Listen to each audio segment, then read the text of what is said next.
Friends of freedom, right now in this country, a growing number of young people, your children, your grandchildren, your friends, maybe the 18-year-old sitting across your own dinner table, believe that socialism is not a warning or even a nightmare in history's past, but instead they believe in the fairy tale that it can produce for them a better future. In 2025, the Cato Institute YouGov survey found that some 62% of those who are aged 30 and younger have a favorable view of socialism.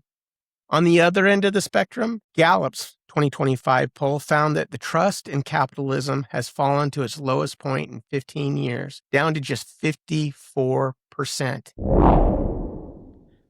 That is not a rounding error. That is a generation that has never stood in a breadline, that's never buried a neighbor who starved because of a failed government's promise, has never watched society's talent get buried in the ground of what they call equality.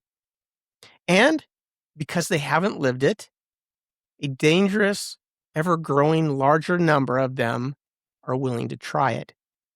So today, we're not just going to tell you socialism is bad and that capitalism is good and leave it there. We're going to show you the receipts. Real nations split by history into two halves, one free and the other one not. So you can see with your own eyes the facts, the figures of what freedom builds and what socialism and centralized government controls destroys. Today, we're going to ask why nearly 2 out of every 3 young Americans now say they like socialism. And then we're going to put freedom and socialism side by side in the same nations, the same people, the same soil, and let the data render its own verdict. This is about the talents and fortunes of freedom that God has already placed in our hands, and whether the next generation will invest it and multiply it or bury it out of fear and ignorance. Arise! Arise! Arise! For freedom's call, prepared and prospering for all. For freedom's light! Arise!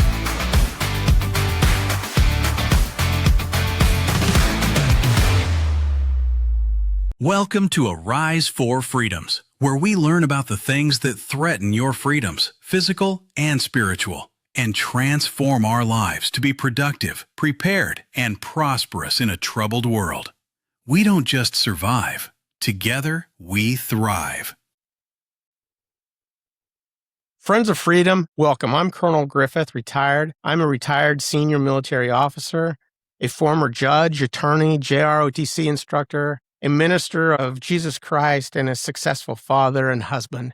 And together, we'll unite to change the world. You're listening to the only show that helps prepare you to be free, prepared, productive, and prosperous. What we call the 4 pillars of Arise for Freedoms. In short, freedom, properly used, makes us more prosperous, more productive, and more prepared for this life and the life to come. Today, we're going to be diving into one of the sharpest contrasts in the modern world.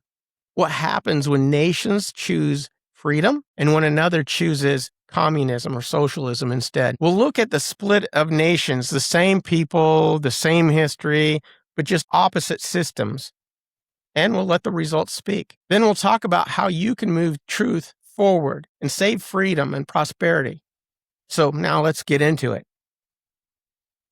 First of all, we got to understand that we are living the danger that we can no longer ignore. Freedom is no more than a generation from being lost at any given time. Before we discuss the past, we have to have an honest conversation about our present situation. This isn't some academic debate.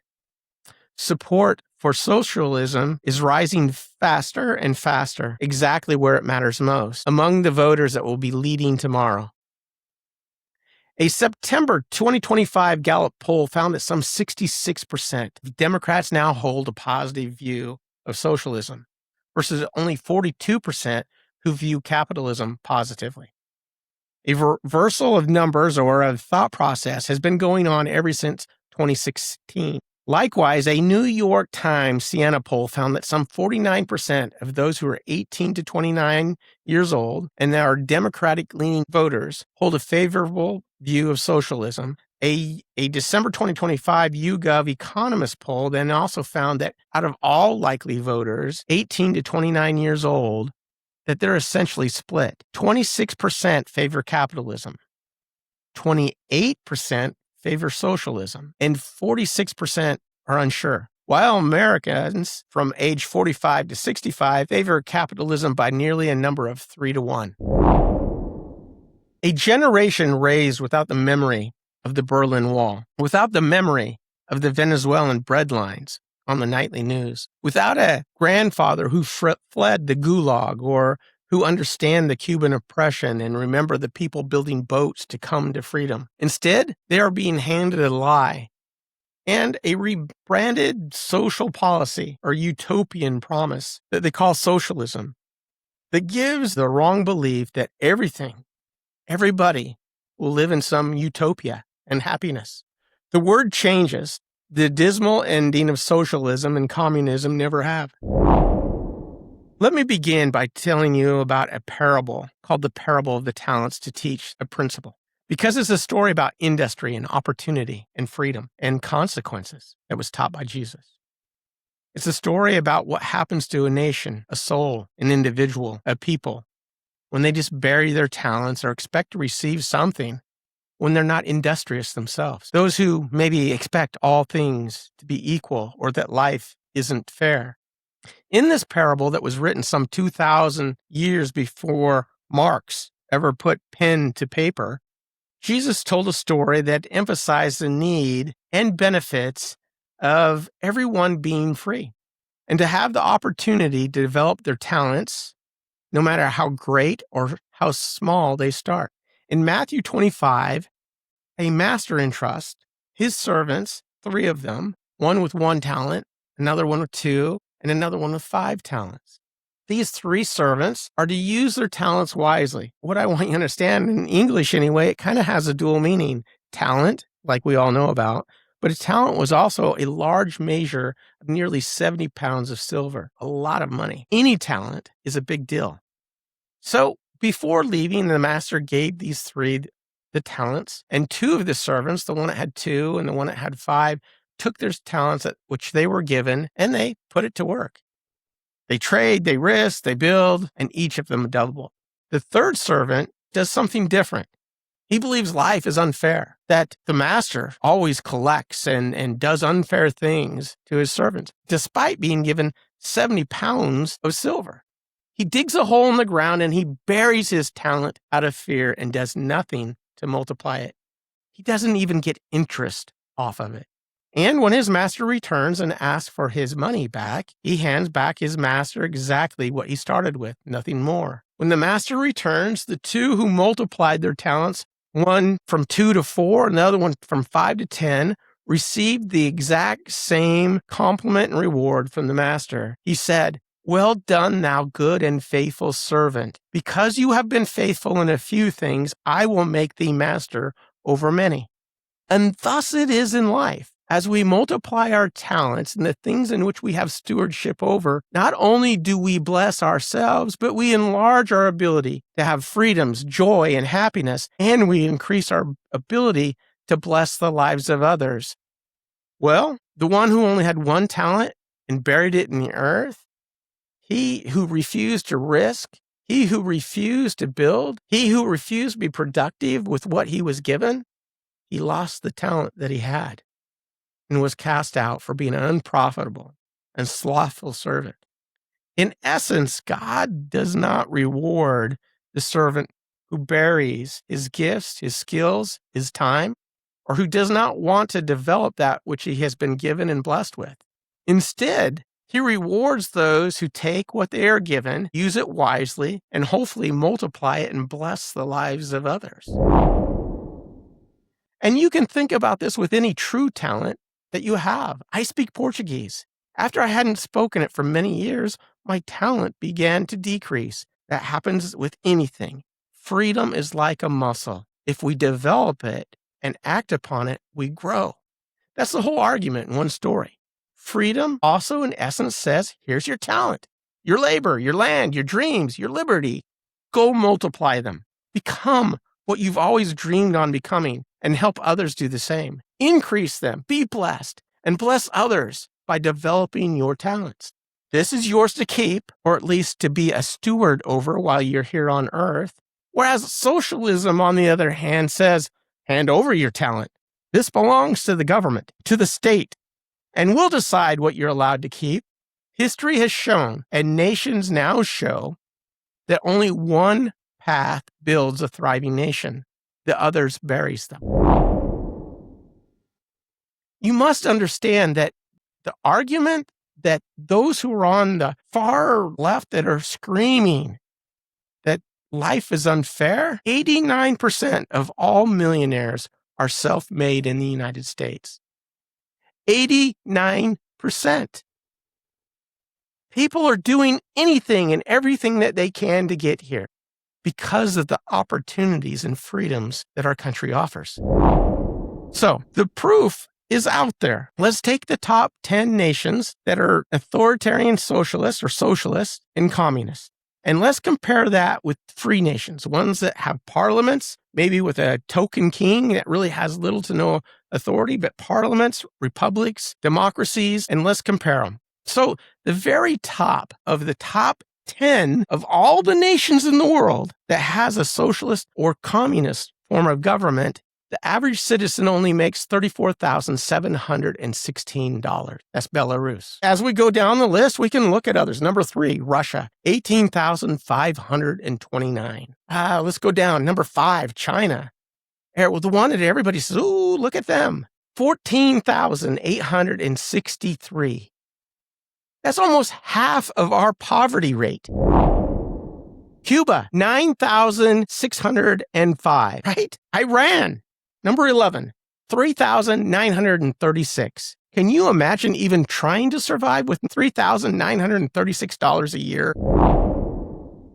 Now let's look at the top democracies, the top countries that have a capitalist, freedom-based society. Number 1, $226,809. Number 2, $158,733. As we go down the list, we notice something. Even the bottom countries, the Netherlands, $79,918. In other words, the lowest in the top 10 makes double what the very number 1 country makes in the socialist and communist governments. There's no comparison. But then the people say, oh, the distribution of wealth, it causes all kinds of problems. It's just unfair. Well, let me tell you another secret. In our country, the distribution of wealth, there is a large percentage that goes to the top 1%. It's approximately 32%. And 32%, that's what goes to the top 1%.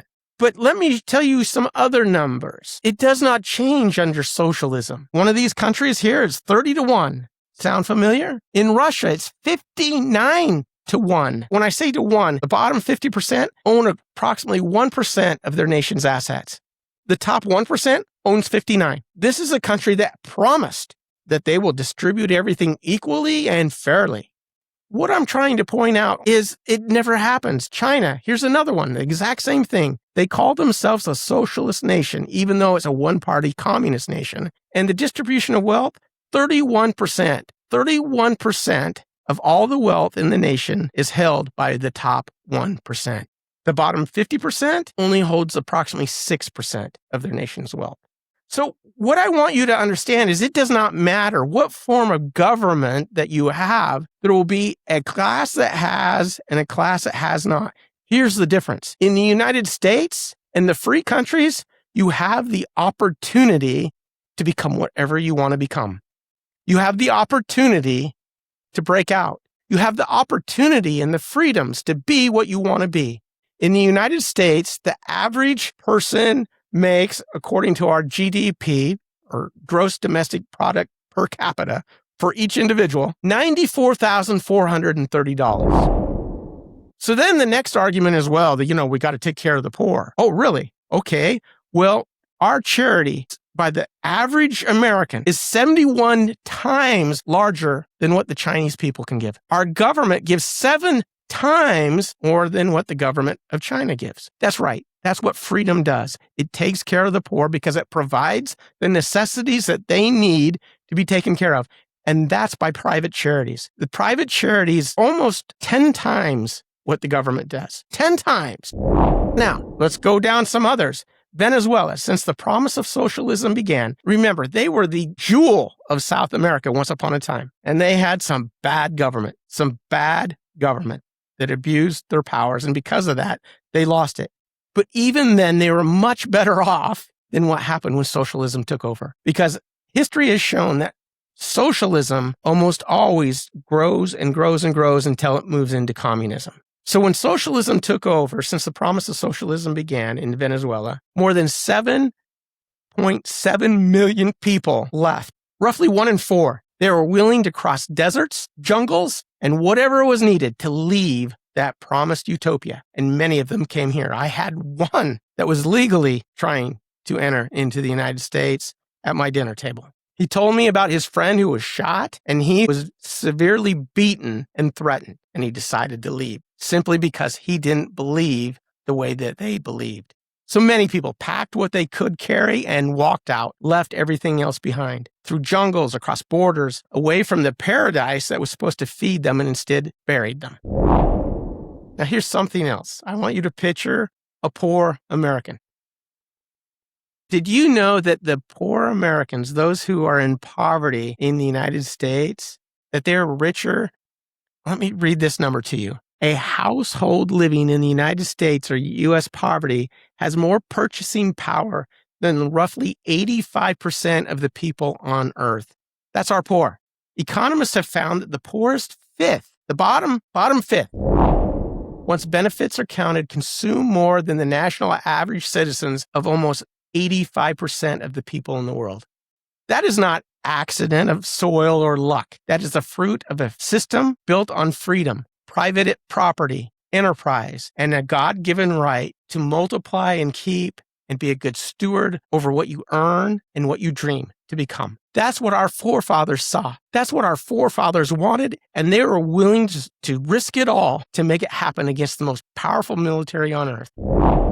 Let's just start comparing nations that are on this planet right now that came from the exact same background, the exact same system. China had a civil war right after World War II ended because of the great poverty and, once again, some bad governance that was going on. The nationalists versus the communists. The nationalists lost. They fled to Taiwan. That's why China to this very day claims that Taiwan is theirs. The same people, the same background, the same heritage, the same starting point after 1949. Let's listen to what the difference is between the two. The average citizen, and according to GDP per capita, according to the International Monetary Fund, the average Chinese citizen made approximately $13,862 in 2025. You know what it was in Taiwan? $34,238. Now here's the amazing thing. One took the road of private property, free enterprise, and the rule of law, while the other took collectivization, socialism at first, communism, and a one-party control. The free Taiwan is nearly 2.5 times richer per person than mainland China. And here's the crazy thing. The Taiwan government runs a budget surplus, while Beijing runs one of the largest deficits on the planet.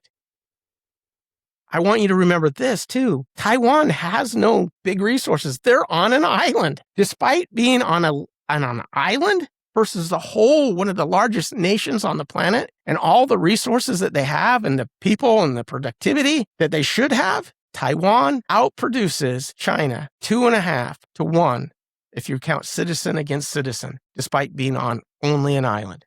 That's freedom. So let's take another one. Once again, after World War II, Russia took over the northern part of Korea.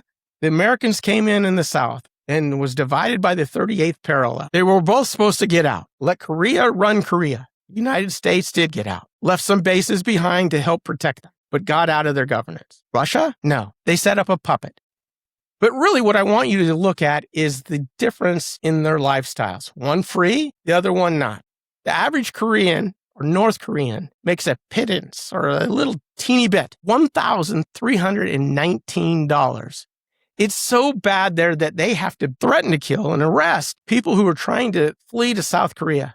And one of the easiest ways to get out sometimes is actually to sneak through China, get a smuggler, and then come back to South Korea around the long ways. $1,319.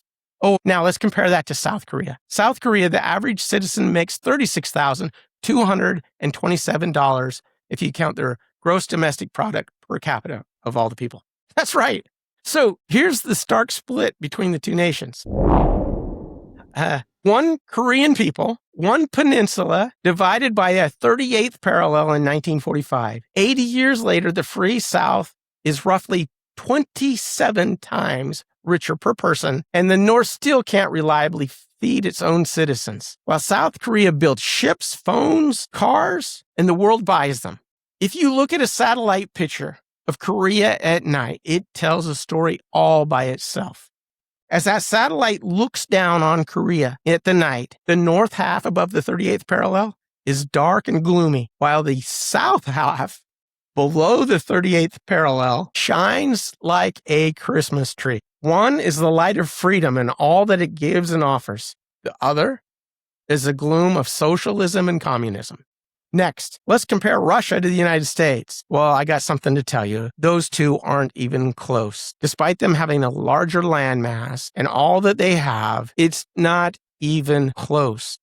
In fact, we beat them so bad that you can take Texas, one single state all by itself, a state that is 1/24th the size of Russia. It has a fifth of Russia's population, and Texas produces $2.4 trillion every year, while Russia, $1.9 trillion. That's right, Texas all by itself beats Russia. The average Texan makes approximately 6 times more than the average Russian.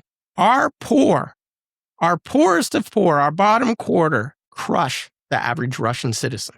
That's freedom. And you ask Russia, what are they? They'll tell you they're socialists. So, one state with property rights and open markets outproduces a nation with 9 time zones. That's right, that's what Russia has, 9 time zones and a state-managed economy. I'll take freedom any day. So, why do people prosper under fair capitalism, not cronyism? And what I want you to understand is this is one of the stories that they don't understand. Those who scream for socialism do not understand how the system works. Number one, the critics of capitalism love to point to monopolies, price gouging, and corporate greed as proof of a system that fails. But the critics misunderstand what capitalism actually is. And oh, by the way, the socialist countries and the communist countries by far have more corruption than the capitalist societies do, because capitalism, the people are in control and they have the ability to punish those who abuse the system. So the free market in the United States, let's just use that one as an example, is built with guardrails. It's a free market system with guardrails. It's not just some winner-takes-all type system. In fact, here's some of the guardrails. It's called the Antitrust Acts. In 1890, the Sherman Antitrust Act outlaws any monopolies in price fixing. The law used it to break up Standard Oil way back in 1911. It's not even taught nowadays in school. The Clayton Act in 1914 and the Federal Commission Act of 1914 banned mergers that choked out competition and made unfair competition. So, for example, if the giant Walmart turns around and lowers their prices only in one area where the local grocery store is to put them out of business, they can go after them with these antitrust and the Clayton Act.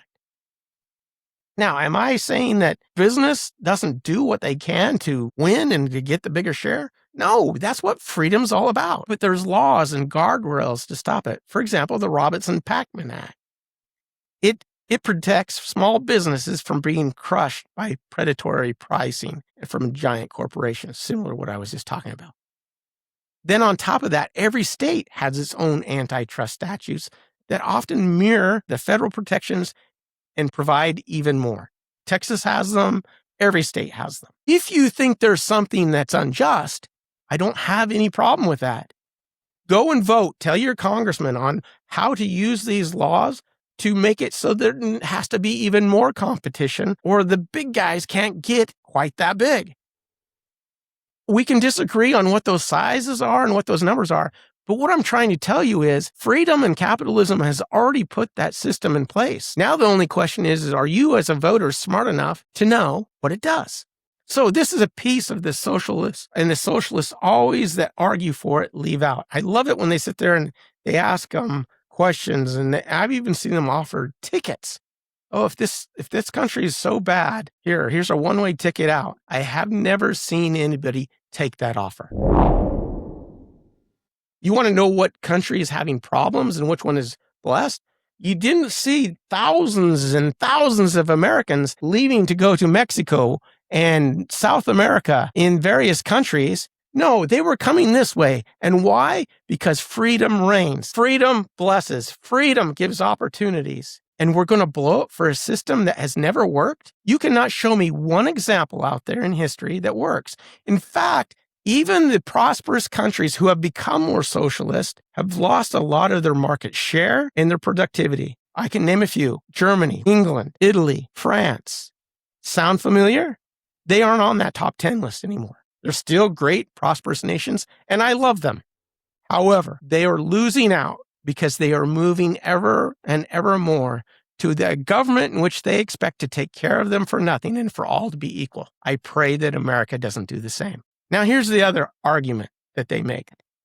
They seem to think that the economy is static. In other words, there's only so many dollars and only so many people can have them. But that's not the way it works. The economy grows when capitalism thrives. If I turn around and I take dirt and I make bricks, that dirt is worth more. If I take land and I subdivide it and I build houses, suddenly a big cheap chunk of land becomes worth a ton of money. And as I build those houses, it produces welders, air conditioning people, people who make wires, wood, nails, you name it, it goes up. Then stores come in, and suddenly prosperity grows because of freedom. The pie grows. The economic pie grows. More people get more stuff. You don't have to work at any place if you don't want to. You're free to choose. Are you free in a lot of these other countries to choose what you want to do? They seem to think that for some reason, this view of the socialist world and the communist world will let them have their freedoms and yet divide everything up equally and fairly. That's not a reality. That's not what happens. Once the government gets control of the resources, the world loses. Socialism destroys wealth. Let me give you an example. You got Farmer A, Farmer B, and Farmer C. Farmer A produces a ton, very industrious. Farmer B works his butt off and he's average. Farmer C does little to nothing. Under this socialist system, they take from him who produced a lot and give it to him who produced very little. Now it's all equal. Oh, it's all fair. But here's the result of that. Farmer A says, why do I work my butt off? It does not matter what I produce or what I do. It's a dream killer. He might as well be average because he'll get the same either way. The average guy turns around and says, I busted my butt. Does he stay average? No. He says, I could do a lot less and still get the same thing. The only person that benefits is the person who does little or nothing. You wouldn't say this was fair with grades if the A student should give some of their grade to the D student. Why do we think that it's any difference with our monetary well-being? Now, I do believe that a system needs to take care of its poor and its needy. But that happens under capitalism. That happens under freedom. I work right now with dozens upon dozens of social organizations that help feed the poor. And only freedom allows that to happen. So what happens when a nation buries its talents? Let's talk about the death and suffering that actually come. Wealth ruined or destroyed and buried, and talents and dreams buried. But every time a nation has centralized its economy under socialism and communism in the name of equality, there's been a huge human cost. Studies have shown that the widely cited estimates for attributed to the 20th century communist regimes through engineered famine, mass execution, forced labor camps, and political terror. range from approximately 85 to 100 million people. Think about it. A Harvard-affiliated historian's more recent review put it upward in 80 million. Put this in perspective. Wrap your mind around this. That is more than both World War I and World War II. If you take everybody who died, there was more deaths that were caused by socialism and communism. That should scare you. And this figure just isn't one country. It's a pattern of repeated steps everywhere that it's been tried. The Soviet Union, the Holodomor, famine in Ukraine alone killed an estimated 3.9 million people. Is there any wonder why Ukraine wants to be free from Russia and is sacrificing everything that they can to keep their freedom? Stalin, the leader Stalin, he had purges, he had the Gulag system, mass deportations, work camps for those who disagreed with him. Careful estimates and somewhere between 15 and 25 million people were slaughtered or starved to death from this great movement that failed miserably. Many of them starved to death. Look it up. Maoist China. This is one of the most famous and saddest of all. They called it the Great Leap Forward. There was huge famine in the land, making it the deadliest famine in history.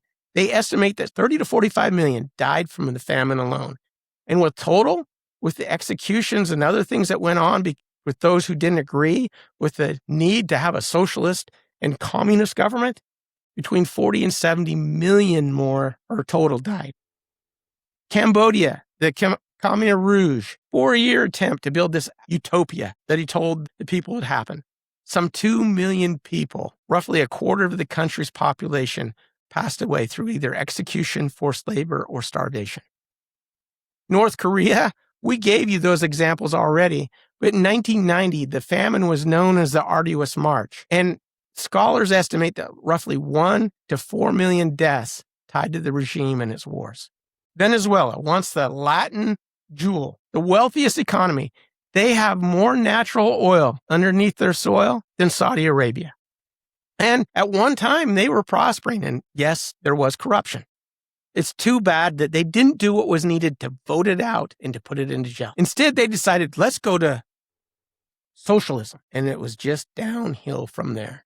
The average Venezuelan, there was so little of food that the average Venezuelan lost 19 pounds. They called it the Venezuelan diet.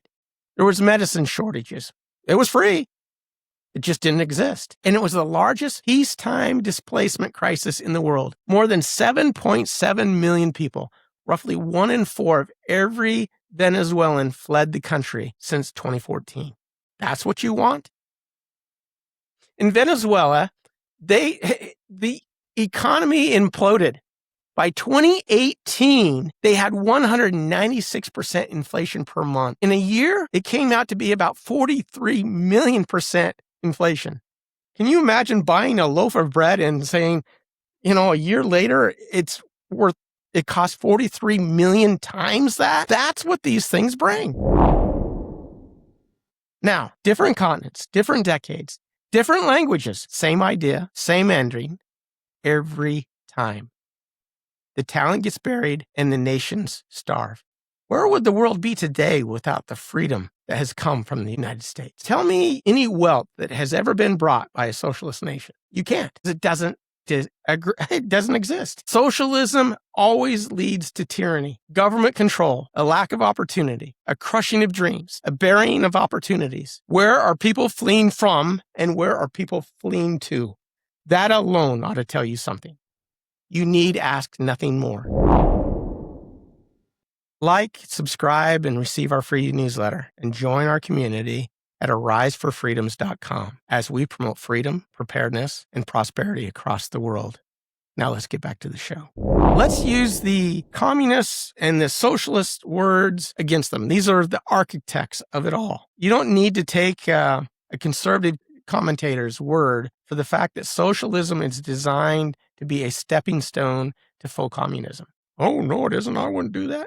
Well, let's look at the facts. The men who built these systems, what they themselves said. Vladimir Lenin, the one that started the Bolshevik Revolution that led to Russia. He described socialism as the first step on the road to communism, a line repeated across speeches and writings as Soviet doctrine.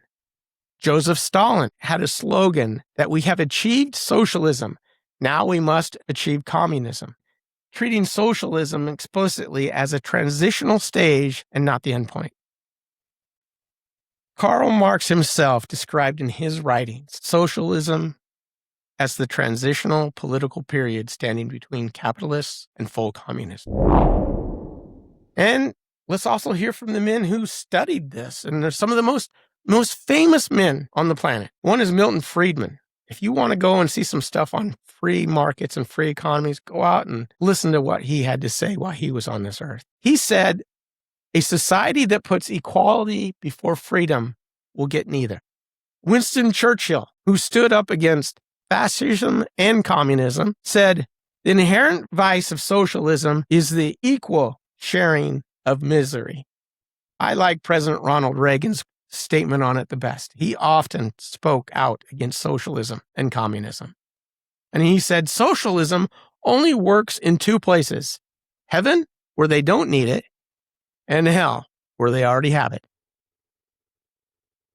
Think of any government program. They almost never die. They only grow. And as people get more and more powerful, the abuses get greater and greater, and freedoms keep shrinking from the country, from the nation. Socialism never once delivered on a promise anywhere that has actually been tried on Earth. So let's apply what we've learned here today to freedom, productivity, preparedness, and prosperity, the four pillars. This week's focus is simple: a failed theory. The data is already in.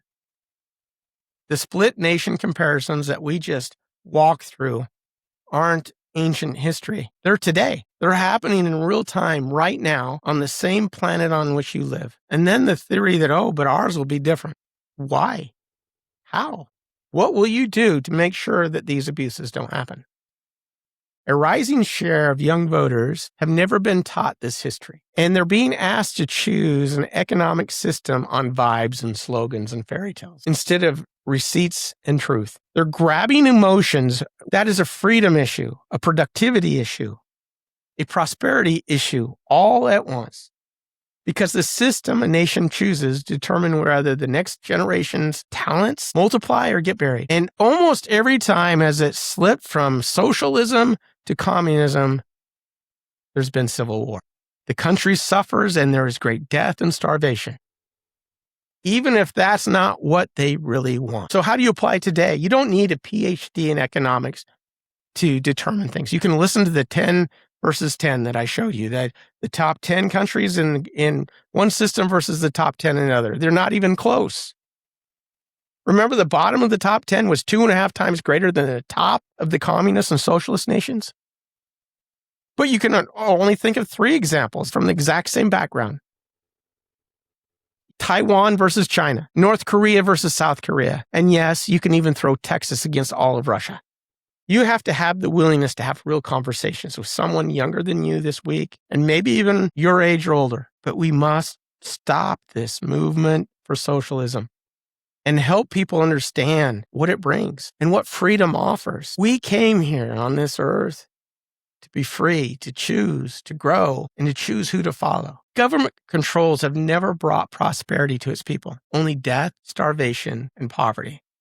So here's your 3 action steps for the week. Number 1, more than ever, go and share this episode as much as you possibly can with as many as will possibly listen, or just talk with somebody about the split nation comparisons.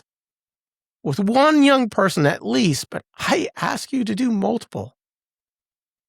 A child, a grandchild, a student, a coworker. Make sure those you love and care about understand the truth, and do it in a civil way. Do it with truth. Do it with understanding. Listen to each other. The truth shall make you free.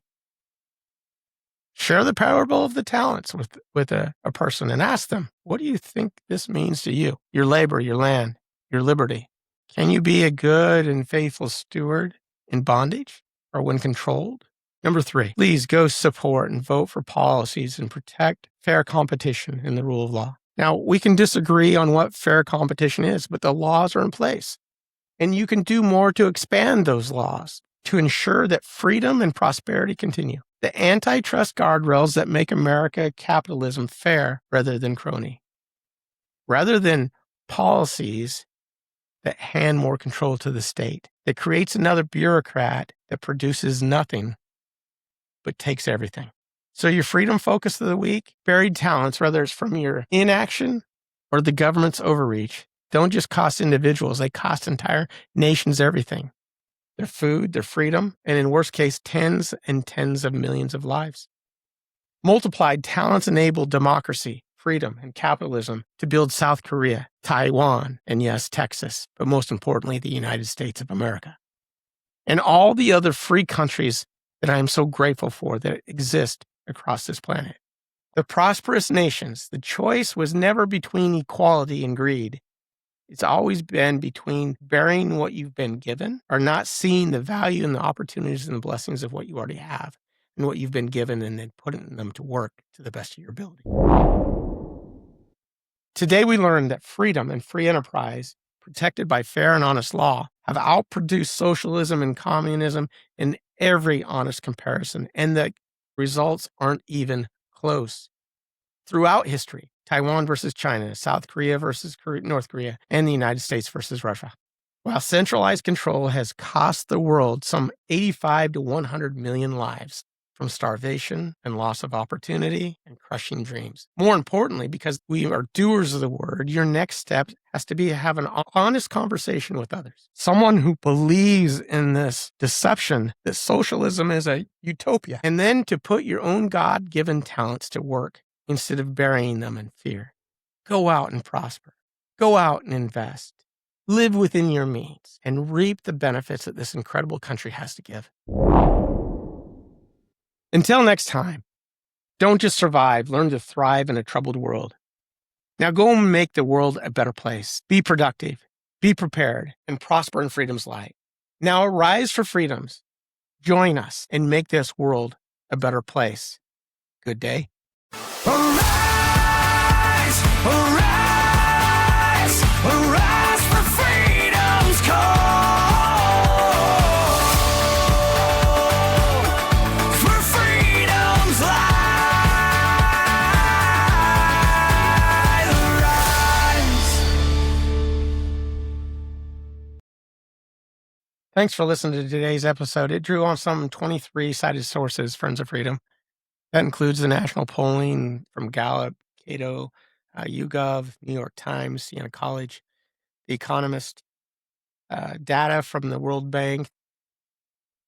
If you want a copy, please join our free Patreon community. Now subscribe, join our newsletter, and help us build a movement of a rise for freedoms. Good day.